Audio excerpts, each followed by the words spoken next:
ఎన్నికలు దృష్టి పెట్టుకుని మనం కూడా పనిచేయాలి. ఈరోజు మీరందరూ నాకు ఓట్లేసి గెలిపించి 2 సంవత్సరాలు పూర్తయింది. ఈ 2 సంవత్సరాల నుంచి నేను కావల్లోనే ఉంటున్నా, కావల్లోనే ప్రజల కోసమే పనిచేస్తున్నా. అంతా కూడా ప్రాంత అభివృద్ధి కోసం. అందరూ అంటారు ఊర్లో లేడు అంటే లేడు అని అంటారు. ఊర్లో లేకుండా పోతేనే నేను అమరావతికి పోవాలి, రాజధానికి పోవాలి, సెక్రటరీకి పోవాలి, ముఖ్యమంత్రిని కలవాలి, నిధులు తీసుకురావాలి. 4 రోజులు ఇక్కడ లేడు అంటే ఆయన ఊళ్ళో ఆడ అందుబాటులో లేదు అంటారు.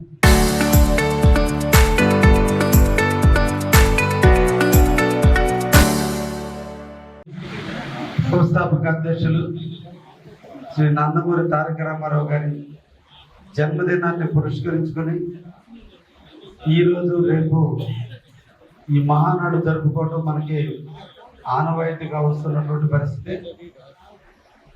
ఇప్పటి వరకు జరిగిన మహానాడికి ఈ మహానాడికి విభిన్నంగా వర్చువల్గా మన ముఖ్యమంత్రి గారి సందేశాన్ని భవిష్యత్తు నాయకుడు, మన యువ నాయకుడు శ్రీ నారా లోకేష్ బాబు గారి స్పీచ్ని మన అందరం ప్రత్యక్షంగా వినేదానికి ఎక్కడికక్కడ క్లస్టర్ పరిధిలో ఈ రోజున కెమెరాలు ఏర్పాటు చేసి, స్క్రీన్స్ ఏర్పాటు చేసి ఈరోజు మనల్ని అందరినీ చూస్తూ వారు మాట్లాడేటట్టు చేయటం, ఇలా ఈ రాష్ట్ర వ్యాప్తంగా 18 లక్షల మంది ఈ విధంగా వీక్షించడం, ఇది తెలుగుదేశం పార్టీ చరిత్రలో దేశంలో ఏ పార్టీకి లేనంత నెట్వర్క్ ఉన్నటువంటి మన తెలుగుదేశం పార్టీలో ఈరోజు ఘనంగా కూడా ఈరోజు నిర్వహించడం జరుగుతుంది.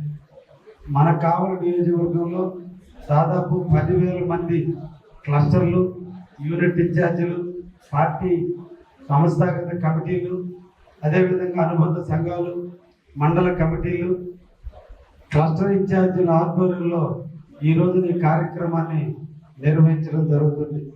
ఈ క్లస్టర్కి గుర్రం సునీలు క్లస్టర్ ఇన్ఛార్జిగా, కో క్లస్టర్గా ఉప్పాల వెంకయ్య గారు నాయకత్వం వహించి మిమ్మల్ని అందరినీ కూడా ఆహ్వానించి ఈ సభని జయప్రదం చేయడం కొరకు ఈరోజు ఈ కార్యక్రమాన్ని బాగా నిర్వహించారు.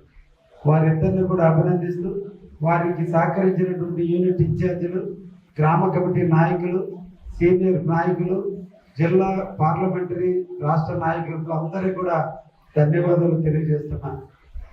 ఏ ఒక్కరి వ్యక్తితోనో విజయం సాధించడం, అందరి యొక్క సమిష్టి కృషి ఈ రోజున ఈ విజయానికి నాంది.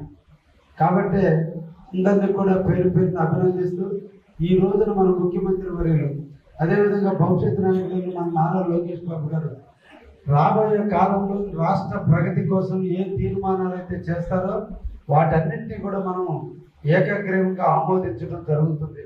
ఇవన్నీ కూడా వర్చువల్గా జరుగుతున్నాయి. కాబట్టి మన ముఖ్యమంత్రి గారు ఇచ్చే సందేశాన్ని మనందరం కూడా వినాలి.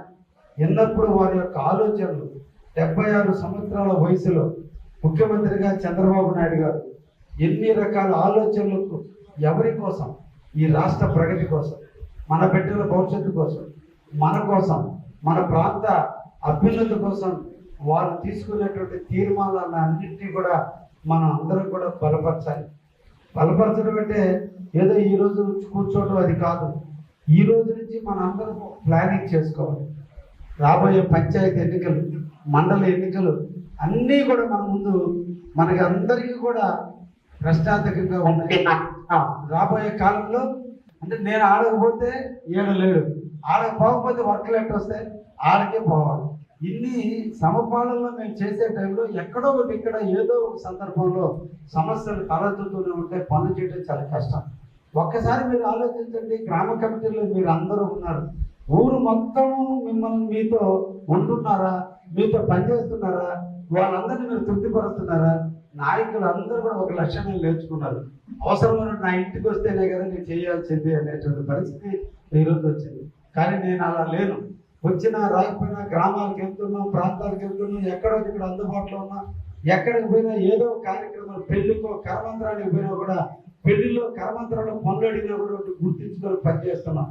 ఇదంతా దేనికోసం అంటే మన పార్టీని పెంచుకోవాలి. మనందరం పార్టీని ఎదగనివ్వాలి.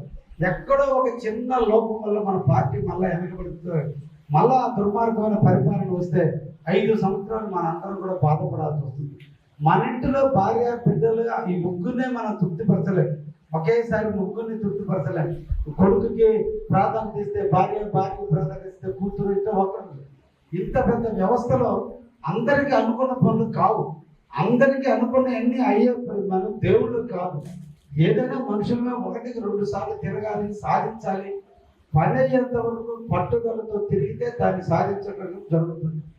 ఇవన్నీ ఎందుకు చెప్తున్నానంటే రేపు మనకి మున్సిపల్ పంచాయతీ ఎన్నికలు రాబోతున్నాయి.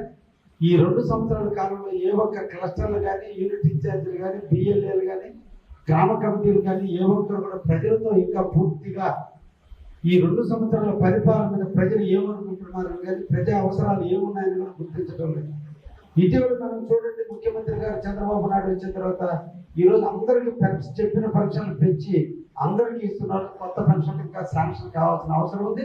పల్లెటూరులో కొద్దిమంది దాని మీద మనం అడుగుతున్నారు, ఇంకా కొత్త పెన్షన్లు ఇవ్వలేదు. తొందరలో వస్తే వచ్చిన వాళ్ళందరికీ మనం ఇవ్వడం జరుగుతుంది. తల్లికి వందనం పడింది, అన్నదాత సుఖీభావ పడుతుంది. ఈరోజు గ్రామాల కాలువలన్నీ మరమ్మతులు చేపిస్తున్నాం, చెరువులన్నీ మరమ్మతులు చేస్తున్నాం. గత 5 ఏళ్ళలో ఏ ఒక్క చెరువు మీద మట్టేసిన పాపాను పోలా, ఏ కాలువలో మరమ్మతులు చేసిన పోలా, ఏ ప్రాంతాల్లో కూడా సిమెంట్ రోడ్లు వేసిన పరిస్థితులు పోలా.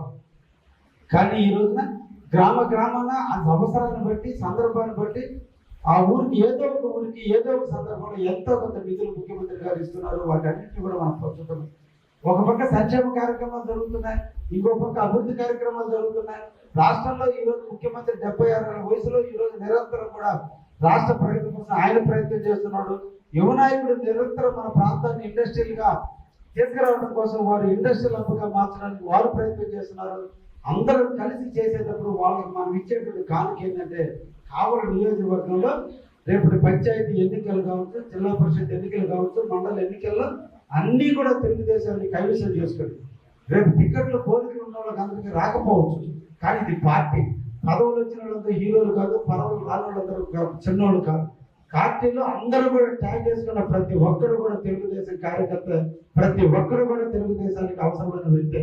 కాబట్టి ఆ రోజు ఉన్నటువంటి రాజకీయ సమీకరణలు, రిజర్వేషన్ ప్రక్రియ, ప్రాంతాల అభివృద్ధి, కుల సమీకరణలు, మత